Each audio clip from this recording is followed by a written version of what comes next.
After university I was looking for a job and I sent an email to my sculptors randomly and they were looking for an apprentice, so I moved down to London and started doing that. Originally I thought it'd be sort of part-time, but then it's ended up becoming my career. Originally I wanted to, me and Matt were mates at uni, and I wanted to work in special effects. That's kind of what I did, sculpture and model making, special effects at uni.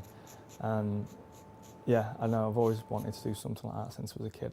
So getting the ice work, it was sort of like I thought it'd be a foot in the door really of doing something professional but creative. And then once I started doing it, I realised the scope of it wasn't just for like little events and stuff. We could do like big events, we could do TV and film. So Matt, my business partner, was doing special effects in London. We went backpacking for a year after we'd worked in the industry for 3 years.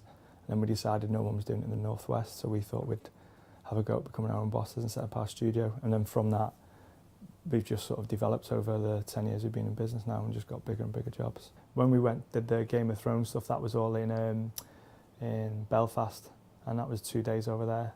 And we took the whole team and 3 vans with a load of equipment and stuff. I've worked on loads of cool projects and stuff, but I think the coolest thing that's probably happened to the two of us, I think Matt will probably agree with this, is that a few years ago Quentin Tarantino was doing the launch for a film in Liverpool. We had some friends who worked for a media agency, and the year before they'd thrown like a Quentin Tarantino themed party, not anything to do with linked with the man himself. So we did an ice sculpture for it, and then our friends got news that Tarantino's launch was in Liverpool, and they managed to get tickets for the launch because they were through their media agency. So they threw another party next door to where the launch was and managed to invite him to the party. So we did an ice sculpture for this party, hoping that Quentin Tarantino might turn up. And surely enough, he did. He turned up and we were sat at a table having drinks with him. The next night, Tarantino was still in Liverpool and he had a night to kill. So we called our friends up because they were the only people who knew in Liverpool, and wanted to do a bit of a Beatles tour around Liverpool because that's what people tend to want to do.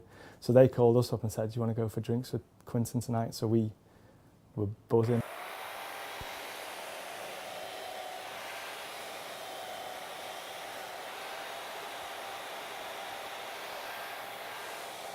Yeah, we actually had an apprentice who started work for us, and I was teaching him how to cut a disc on the bandsaw. And I don't know how I did it, but just as I was sliding the disc off the bandsaw, I just took the top of my finger off. It was basically just the top knuckle.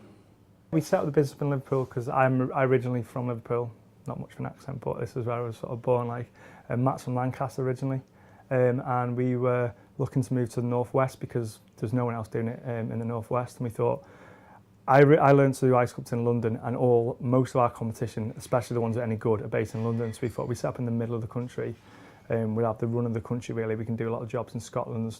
I've always liked ice sculpting, and I always thought when I left the company I worked at, I thought I might go back to them. And then the more me and Matt were away and chatting to people, everyone has an idea of a plan of what they might do when they come back from backpacking, like everyone who we met. And I was showing people my portfolio and everyone's like, you should do that. I was like, yeah, we think we will. And then the more we were away, we started telling more people. So we just thought, oh, sod it, let's have a go. What's the worst that can happen? We'll give it a go. If it doesn't work out, we'll get other jobs. And we needed to lend a little bit of money, but thought we can just pay that back by getting another job. Been doing it for about 12 years now.